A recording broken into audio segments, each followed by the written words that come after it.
到我出去的时候，雨季应该过了。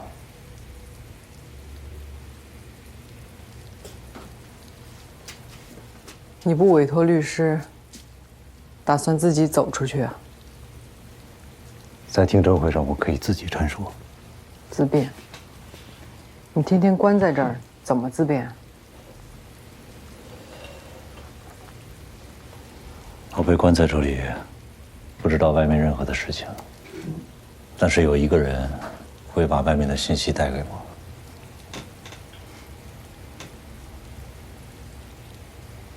我。我把你带进来的信息重新的排列组合，寻找潜在的可能性。记啊。那你找出什么可能性了？人的眼睛对光很敏感。梅征曾经说过，他目睹了案发的全过程，用一束光分开了2把刀。但是在江婷的证言当中，并没有提到这束光，那就有2种可能。第一种，梅征没有用手电；第二种，他根本就没有目击杀人过程。梅征猜到了张元迟早会找到江婷，他只需要不断地去点燃江婷心中复仇的火焰，然后隔岸观火。等江婷杀了人，他再出来作证，说他是正当防卫，形成完美的复仇。只是有一点我还不确定，梅征是想杀了张元复仇，还是想一石二鸟，把江婷也送进监狱？不管哪种可能性，现在最关键的证据应该就在梅征那儿。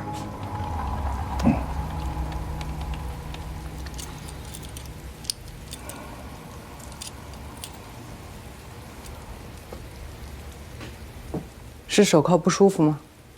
以前从来没有机会这么仔细地看过手铐，中间有3个铁环，连接着2边的铐圈，把人禁锢在这里。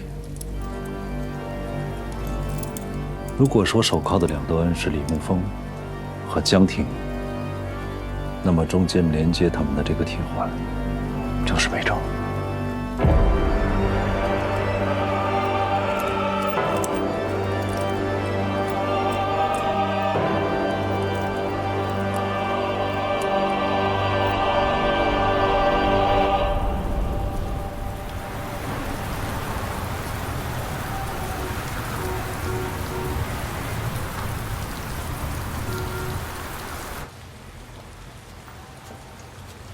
方副检察长，您喝热水还是凉的？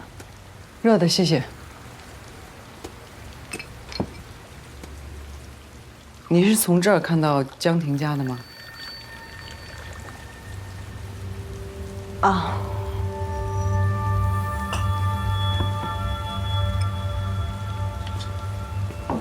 谢谢。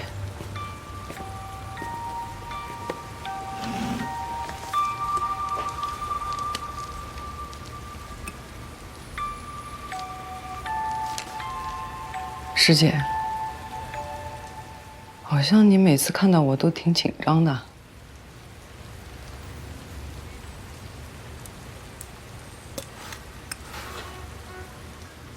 我能问问为什么吗？好像你跟别人交流都没什么问题。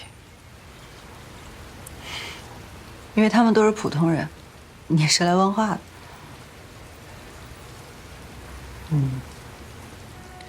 那你跟李沐风都怎么交流啊？跟江婷呢？还有段宏山？还是说，见什么人说什么话？方副检察长挺爱开玩笑啊。很好笑吗？我在问询的时候从来不开玩笑。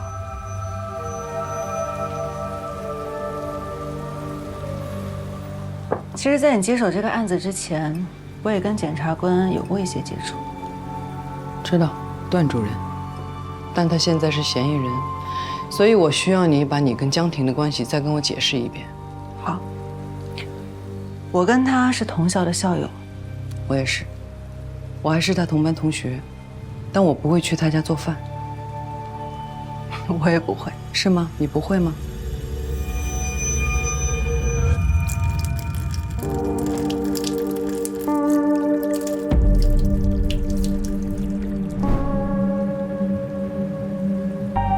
你是不是早就知道江婷的处境了？身边的邻居都知道。但他们不知道你和江婷还有张元的过去吧？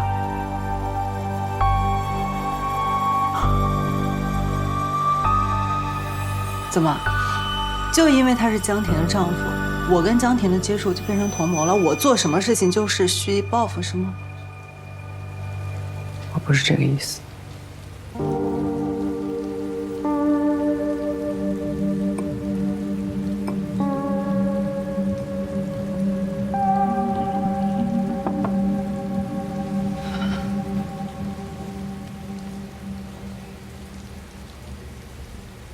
师姐，我知道这14年你应该过得挺辛苦的吧？是时候了，是时候从水底爬上来，好好喘口气，看看自己了。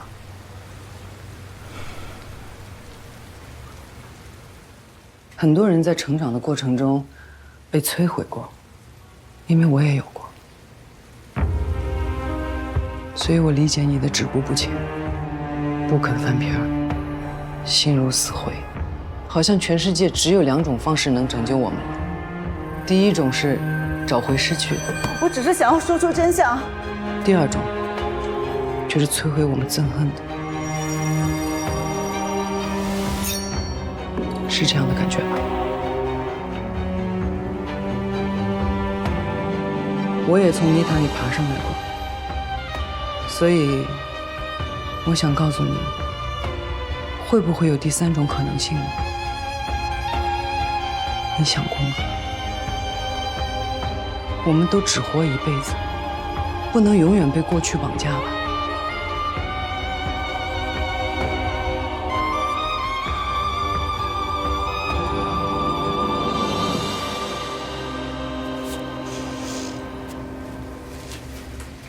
师姐，你现在想努力找回的东西很危险，我不能不管。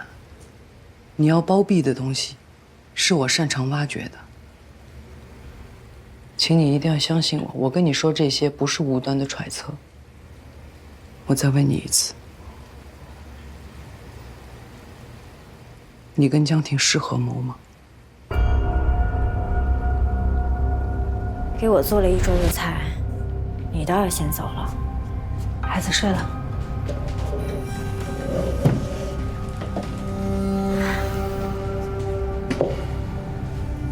你也别太担心了，如果有什么突发状况，就立刻给我打电话。这些天我已经过来着点儿。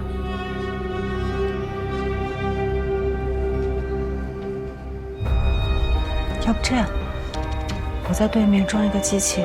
时时刻刻的录着点，到时候咱们也好有个证据。如果他真的来了动手了，咱们就把视频交给警察。你告他家暴，他不想离婚也不由他。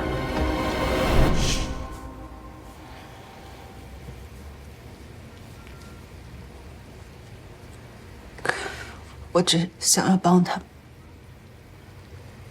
帮他杀了张元。我想让他换个活法。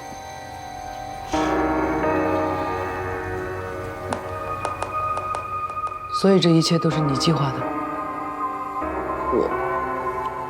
我不知道事情会变成现在这个样子，我只是想要帮他解脱。那你觉得事情应该变成什么样？或者说你计划的是什么样？我们猜到了，张元他迟早会找上门，但他提前来了。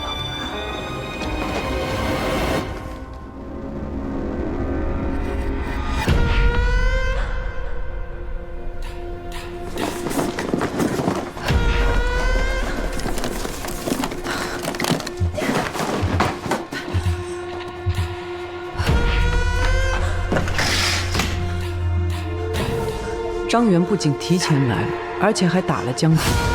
因此场面失控了，所以江婷只能够抽刀反击，捅了张元7刀。到这儿，你的计划被改变了，是这样吗？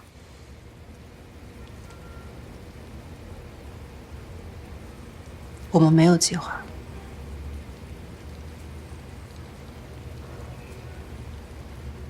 你也没有证据。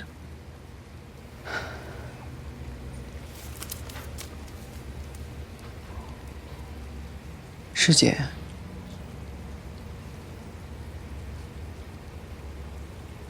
我说我懂你的感受，是真的。我想帮你也是真的，但前提是你要愿意自己救自己。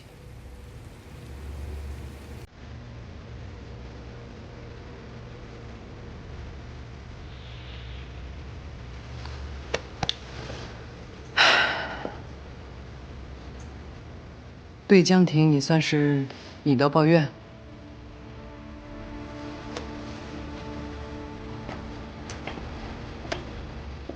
能为他做到这个份儿上，我真是对你刮目相看。我对他就是充满了同情，而且他这一次，他就是正当防卫。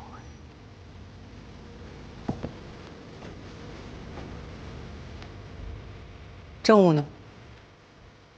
你的政务现在可以给我了吧？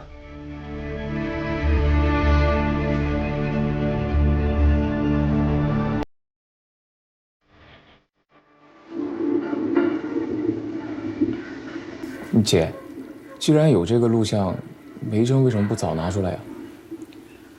如果是你，把视频拍到这么模糊，你会上交吗？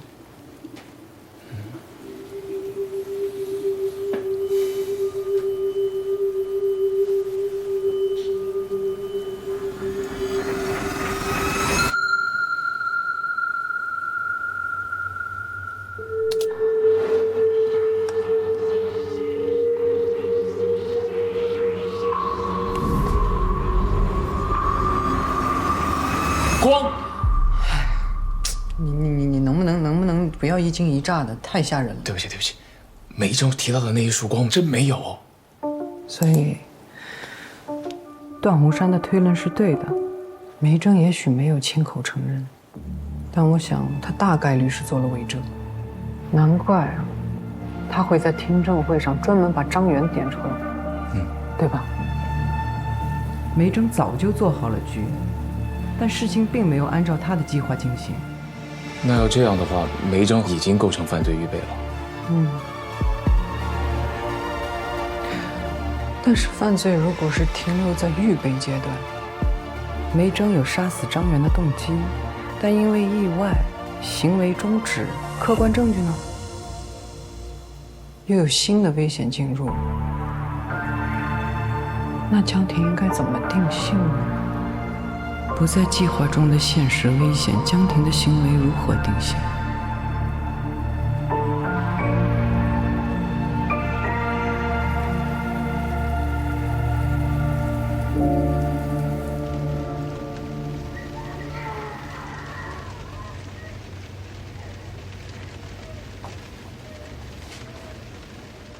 这是我，是你，你的家，你的阳台，你的丈夫张元。你在刺中他第1刀之后，又连续刺了他6刀，直至死亡。这么模糊，怎么确定是我？那我们就一起等待技术修复吧。哦，还能修复啊？那修复完，你看看清楚，你仔细看就能明白，我就是正当防卫。我会看明白的，是不是正当防卫不是你说了算，我们只基于事实。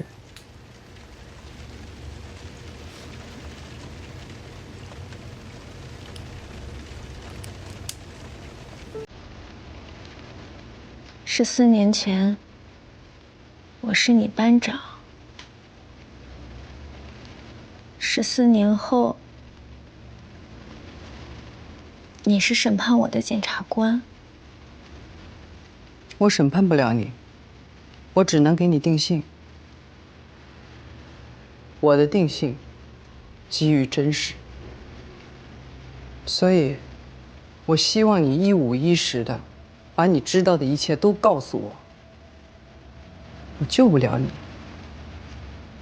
能救你的只有你自己。我说明白了吗？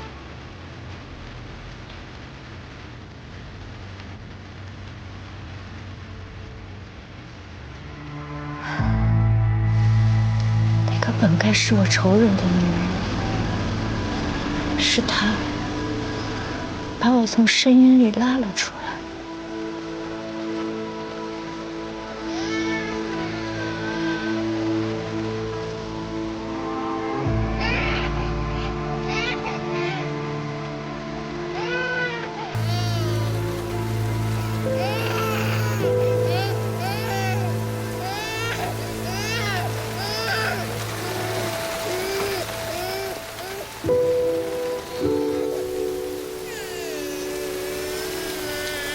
我在水族馆见过你，游得真好。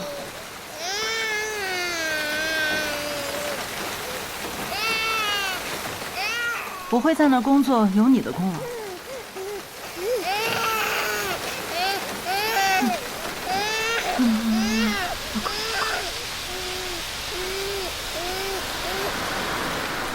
你不能这么抱孩子，你这么捂着他，他会窒息的。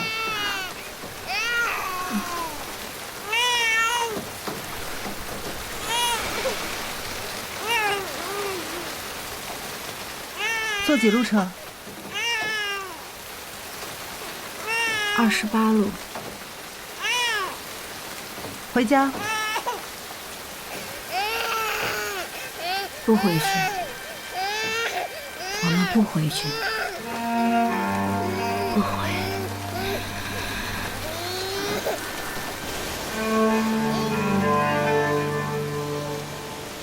你看，这个是我给你买的，放在家里啊，能有点生机。这个鱼啊叫蓝鳗龙鱼，它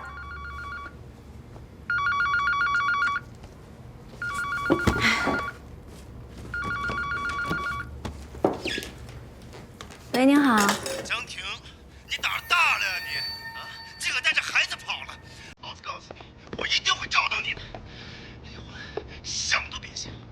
我把离婚协议书撕了！你这个疯！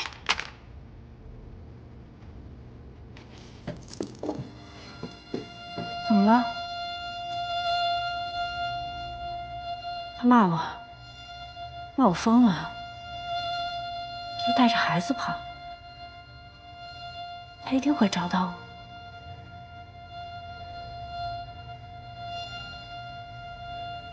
他把离婚协议书撕了，他不跟我离婚。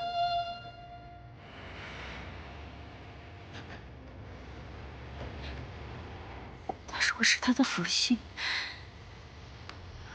他绝对不会放过我。怎么了，江婷？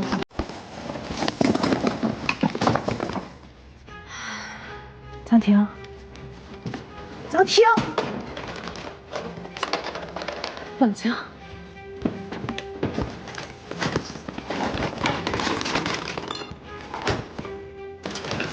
你要干什么？你要干什么？我跟他拼了！江婷，亲，你疯了！你死我！我如果不这么干，我永远都逃不掉。孩子怎么办？你让孩子怎么办？我怎么办？他来了怎么办？我还要继续被他打、被他骂、被他精神折磨一辈子吗？我不要，我不要这样，我要杀了他，我杀了他！你听我说，听我说，听我说，是找他，这是蓄意杀人了。如果他来找你，是正当防卫，明白吗？明白吗？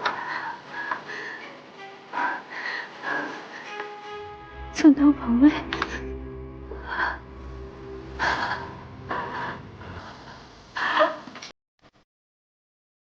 我以为我一辈子一直都会这样下去，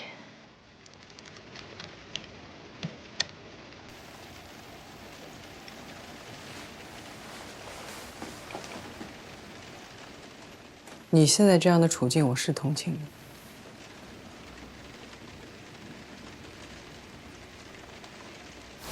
视频证据不够清晰，没办法准确定性。这样吧，找一些和案子无关的第三方，让他们逐帧观看，到时候记录下来。方峰检察长，你这么做是在针对江婷吗？我只是做一个检察官该做的。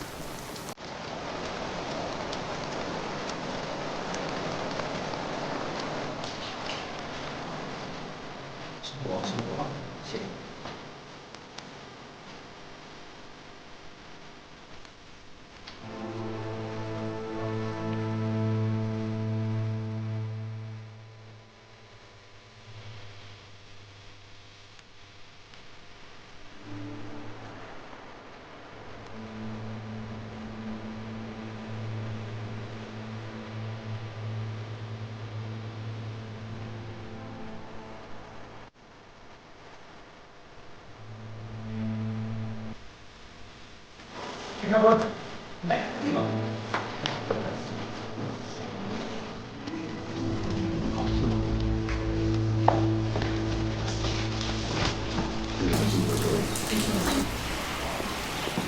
姐，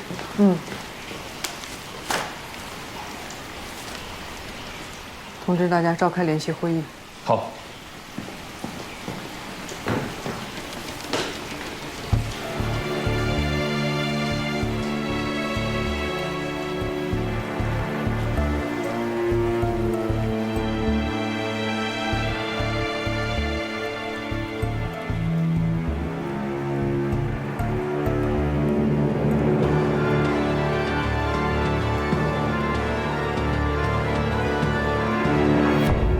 各位检察官，这个是证人提供的案发录像。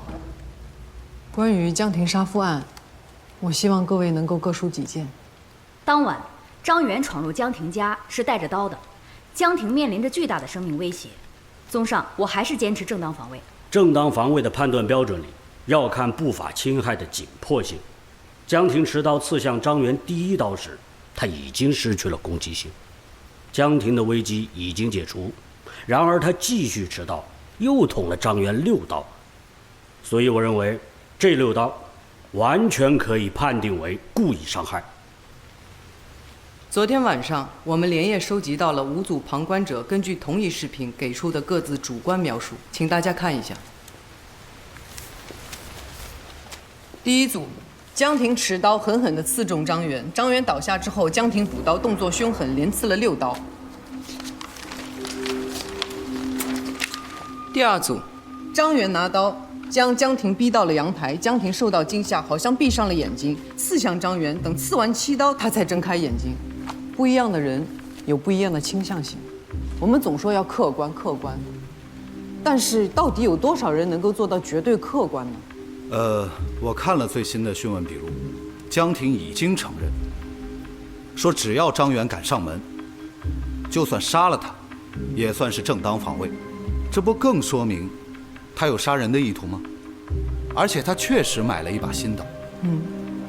这的确符合犯罪预备的问题，但大家别忽略了，在案发前，江婷每天会接到张元将近20通的电话，是几个月里每天将近20通电话，也就是说，江婷每天都生活在张元随时可能出现的恐惧中。所以这把刀有没有可能是他拿来防身的呢？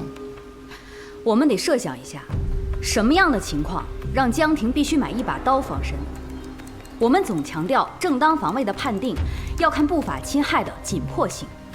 如果不法侵害尚未着手，但已经非常接近了，能不能反击？或者不法侵害已经结束，但危险依然存在，又能不能反击呢？这种时候还应该有一种判定的条件，就是最后的机会。假如有个歹徒拿着枪对着你，怎么办？跑啊！你能跑得过子弹？那我们只能等死啊！你有一把刀，那就持刀防卫。什么时候掏刀？如果严格按照正在进行时的标准，那就要等到歹徒瞄准之后才能防卫。那肯定也是死。所以，歹徒掏出手枪的那一刻，就是被害人防卫的最后机会。一旦晚了，很有可能丧命。可这算是江婷的最后机会吗？那捅1刀就够了。各位，一个女人被一个男人打了整整5年，你们有没有想过，这个女人生活在怎样的恐惧里？如果我们是江婷，这个男人突然又出现了，要对我施暴，我手边正好有把刀，我们会怎么反击呢？徐检刚刚说了，说也许捅一刀就够了，您可能是忽略了情况的极端性。在那样极端的情况下，如果我们是江婷，我捅了张元一刀，我怎么能够确定这个力气远远大过于我的男人，他就倒下了，他就失去抵抗能力了呢？他会不会因为愤怒要对我施暴，要打我打到死呢？我们难道要在这个时候去要求江婷停下来，冷静地想一想，我现在做的所有的一切符不符合正当防卫的判定标准吗？我们不能。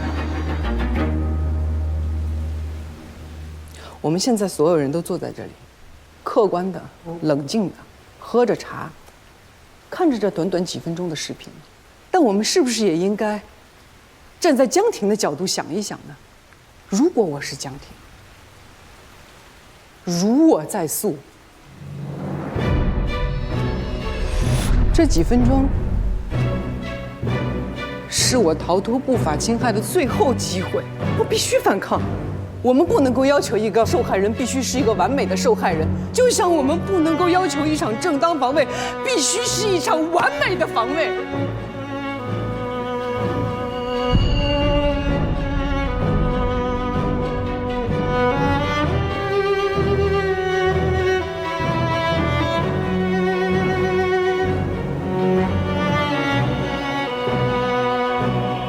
我想提醒各位，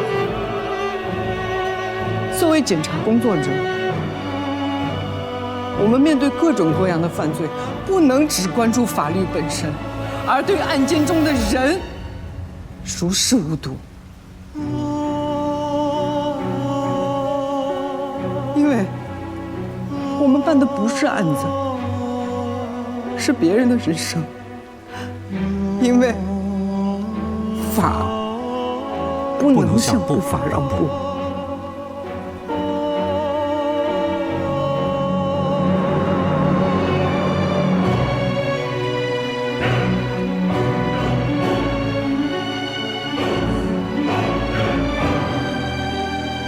所以，江婷一案，我认为属于正当防卫，应不予起诉。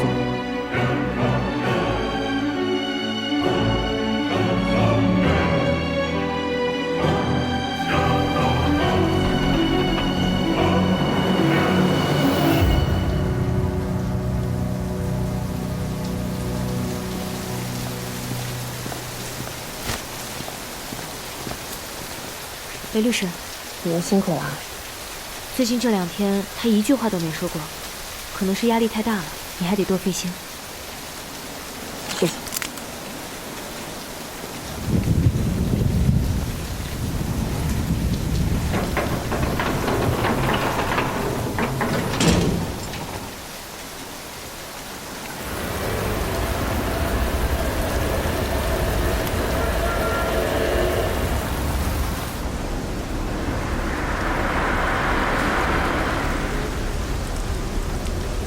我们都可以听到了，刚才这位女同志的讲述呢，使我们明白了，每一名妇女都应该能够有保护自己的意识。就像前段时间我们市发生的江某杀夫案，那就是一个例子。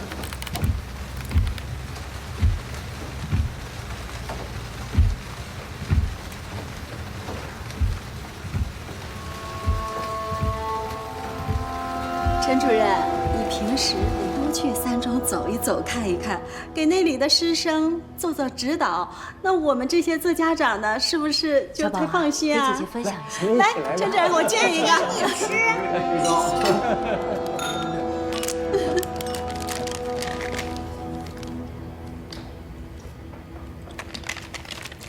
弟弟，我不吃。哎，婷婷啊，来给叔叔阿姨们表演一下你最新学的舞蹈。我今天穿裙子可能有点不方便，然后这个地板可能有点滑。有什么不方便的？快点，快点，换上。衣服也不用穿啊，啰里吧嗦的，脱掉。那是教育局的陈主任，你可别给我丢脸。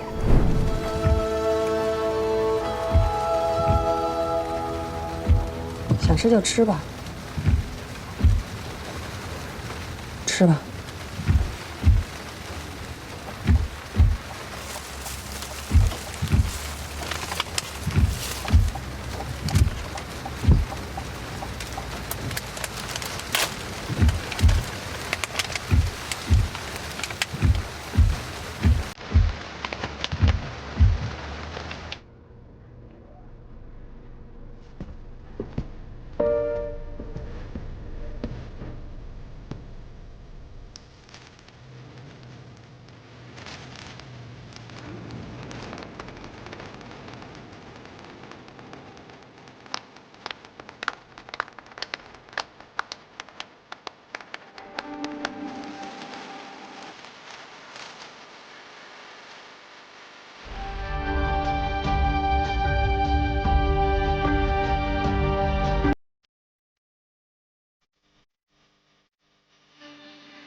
打开空调。好的，已经为你打开空调，并调整到最佳温度。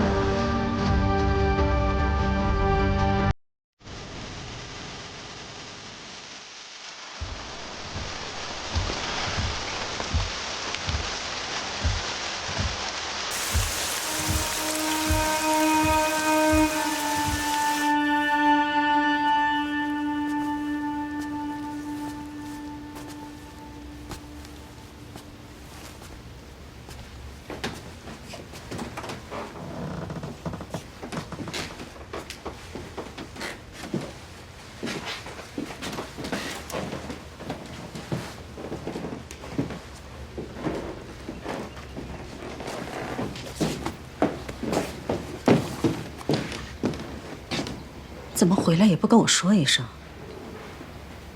你怎么来了？还是检察院的人通知我说你今天出来，我就过来给你收拾一下。还有那些脏衣服，我都帮你拿去干洗了。你那些乱七八糟的鞋，我给你扔了不少。最近你在这儿住，也别乱添什么东西了。等过一阵儿，外面议论的人少了，你再搬回家住。我不回去，你不用担心，我以后都不会回去了。你什么意思啊？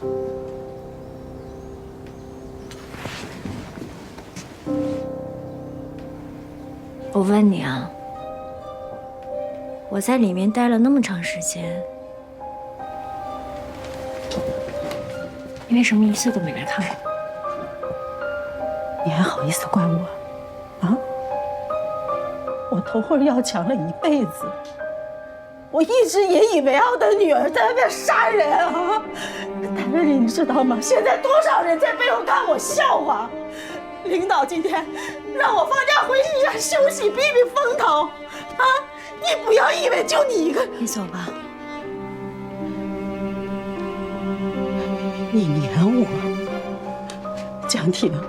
我一个人辛辛苦苦把你拉扯大，我不管刮风下雨，我送你去学舞蹈。你不要以为就你一个人是受害者，你扔我的包里，江婷，江婷，你给我开门！你这个不孝的女儿，你！我给你一个人带孩子，你开门！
终于出来了。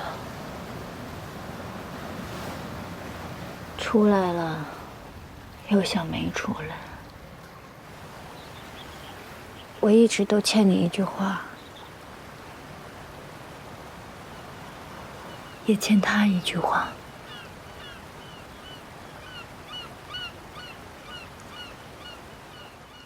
对不起，对不起，对不起，对不起。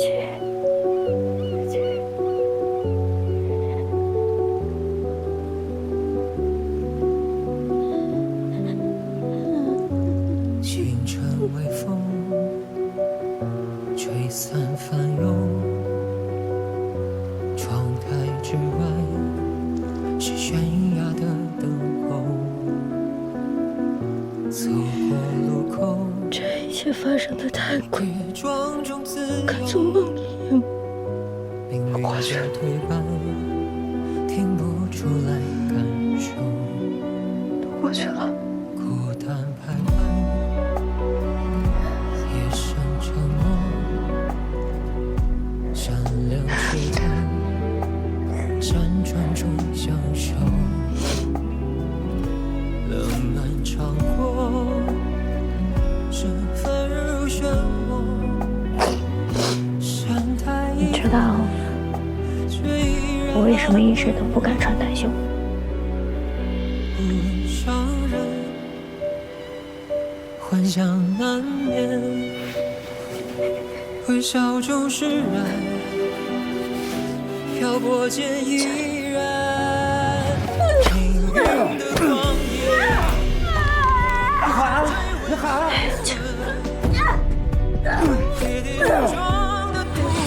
看，好了，好了，好了，不看，好了，不用了，不日落之前能看清答案，在这片风里，我们安然。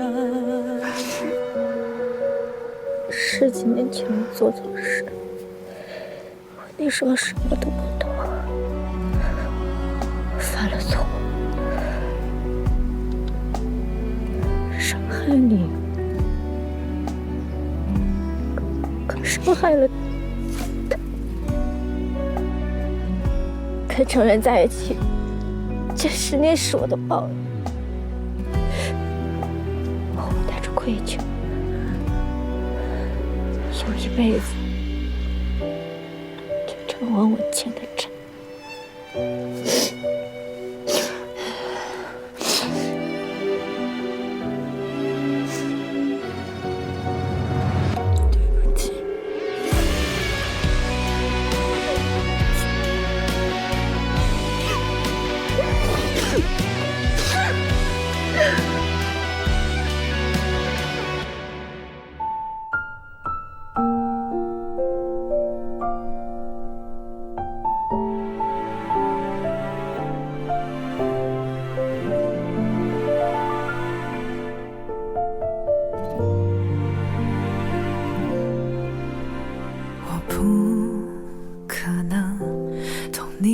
伤痛，虽不知道如何安慰，但陪伴或许有用。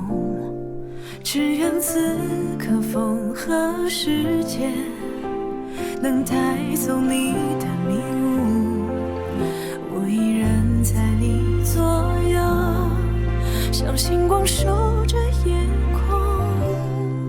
曾想靠近，怕太过用力，让你更难平静，不去打扰你的沉默，只紧紧守候。